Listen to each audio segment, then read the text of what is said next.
Neutral ঢুকলেই হলো, phase এবং নিউট্রাল ঢুকলেই হলো। যদি এই দিকে নিউট্রাল ঢুকে তাও কম্প্রেসর চলবে, যদি এই দিকে নিয়ম অনুযায়ী ফেজ ঢুকে তাও কম্প্রেসর চলবে।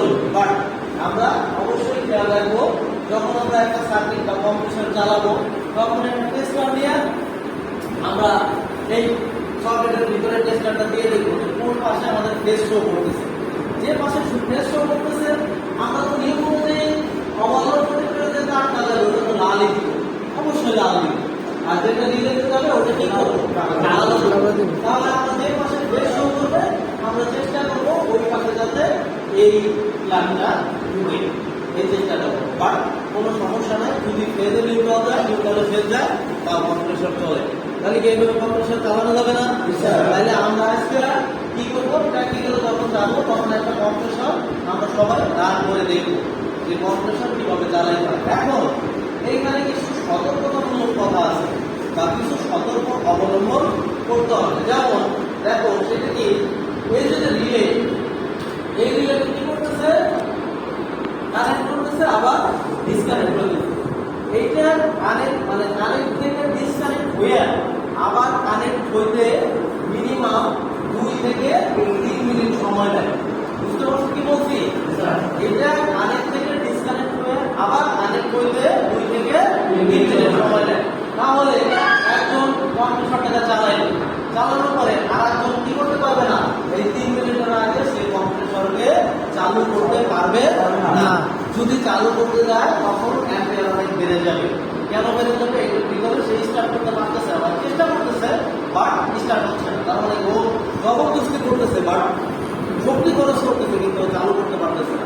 এজন্য আমাদের এই বিষয়টা অবশ্যই খেয়াল রাখতে হবে যে কেউ যদি কোনোভাবে কম্প্রেসরে যদি একবার লাইন চলে যায়, দেখা গেল লাইন গেল আবার ধরো লাগে অফ হয়ে গেল, তাহলে কিন্তু আমাকে 3 মিনিট কি করতে হবে, 3 মিনিট অপেক্ষা করার পরে আবার কম্প্রেসর চালু করতে হবে। আর কম্প্রেসর চালু করার সময় অবশ্যই আমাদের লাম্প মিটার ব্যবহার করতে হবে।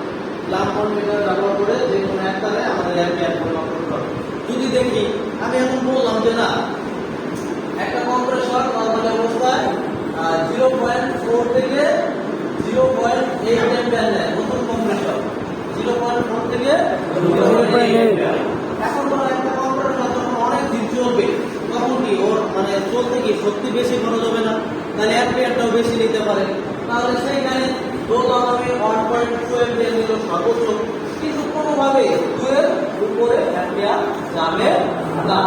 এখন রিলে ঠিক আছে, ওভারলোড ঠিক আছে, সবকিছু ঠিক আছে, ভোল্টেজ ঠিক আছে, অ্যাম্পিয়ার মিটার চালাইয়া তুমি লাইন দেওয়ার পরে দেখলা যে 5 থেকে 7 অ্যাম্পিয়ার নিচ্ছে। না মানে কি, এটা কোনোভাবেই এটা নেওয়ার কথা না। এখন 5 থেকে 7 অ্যাম্পিয়ার দিচ্ছে, 1 অ্যাম্পিয়ার দিলে কখনোই কম্প্রেসর কি হবে না, রান হবে না, চলবে না। কিন্তু দেখবা যে একটা কম্পন হচ্ছে, মানে চেষ্টা করতেছে চলার জন্য কিন্তু আসলে চলতে পারতেছে না, অ্যাম্পিয়ার বেশি দেখাচ্ছে। তাহলে সেই ক্ষেত্রে আমাদের কম্প্রেসরটা কি করতে হবে, রেজিস্টার অফ করে দিতে হবে। যদি কেউ বুঝি তাহলে কাজ করবো, আর না বুঝলে আমাদের সাহায্য দিতে হবে। তো এখানে একটা প্রশ্ন আপনারা করতে পারতেন যে স্যার কেন আসলে এত বেশি নেবে, সব কিছু ঠিকঠাক আছে, তাহলে বেশি হওয়ার কারণ কি? এটা বেশি হওয়ার কারণ হচ্ছে এই কম্প্রেসরের ভিতরে একটা ওয়েল থাকে। কি থাকে? ওয়েল। ওয়েল মানে তেল, লুব্রিকেটিং ওয়েল, যেটা হচ্ছে পিচ্ছিলকরণের জন্য ব্যবহার করা হয়। কম্প্রেসরের ইন্টারনাল অনেক ডিভাইস আছে না, যেমন পিস্টন। এই পিস্টনটা কি করে, কন্টিনিউয়াসলি ওঠানামা করতেছে। গাড়ির ইঞ্জিনে আমাদের মোবিল লাগে না, সেম এখানে আমাদের একটা লুব্রিকেটিং ওয়েল ব্যবহার করা হয়। যে ওয়েলের কাজ হচ্ছে ঘূর্ণয়মান যন্ত্রাংশকে পিচ্ছিল করার জন্য ব্যবহার করা হয়। ঘূর্ণয়মান যন্ত্রাংশকে কি করা হয়, পিচ্ছিল করা হয়। তাহলে এই তেলের একটা ভিসকোসিটি আছে। তেলের কি আছে? ভিসকোসিটি। ভিসকোসিটির অর্থ হচ্ছে আঠালোতা। ভিসকোসিটির অর্থ হচ্ছে আঠালোতা। যখন এই আঠালোতা নষ্ট হয়ে যায় তখন কি করে, পিস্টন যখন উপরে নিচে ওঠানামা করে তখন এই লোহার সাথে ঘর্ষণ হয়ে পিস্টন ক্ষয় হতে থাকে।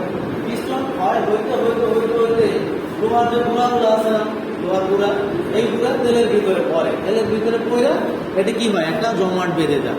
দেখা গেল একটা কম্প্রেসর 10 দিন 15 দিন যখন বন্ধ থাকে তখন এটা আঠালোতা নষ্ট হওয়ার কারণে এটা জমাট বেঁধে যায়।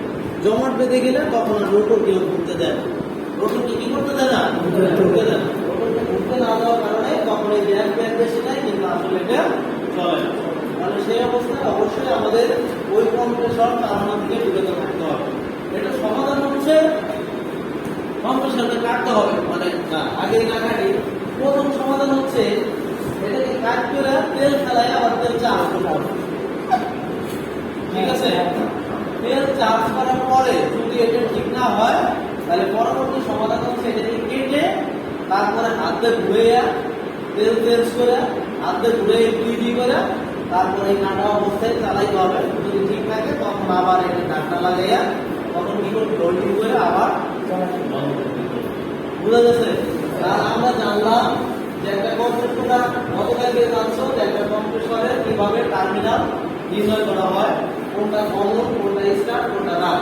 আর আজকে জানলাম হচ্ছে একটা কম্প্রেসরকে কিভাবে রান করতে হবে, মানে চালু করতে হবে, এবং চালু করার জন্য কোন কোন বিষয় আমাদের লক্ষ্য রাখতে হবে। ক্লিয়ার? এইটার উপর কার কোনো প্রশ্ন আছে? আছে? আচ্ছা ঠিক আছে, তাহলে কত বাজে? 10টা বাজে। আধা ঘন্টা সবাই, আমি গতকাল যে শীটটা দিছি ওই শীটটা 100% করার চেষ্টা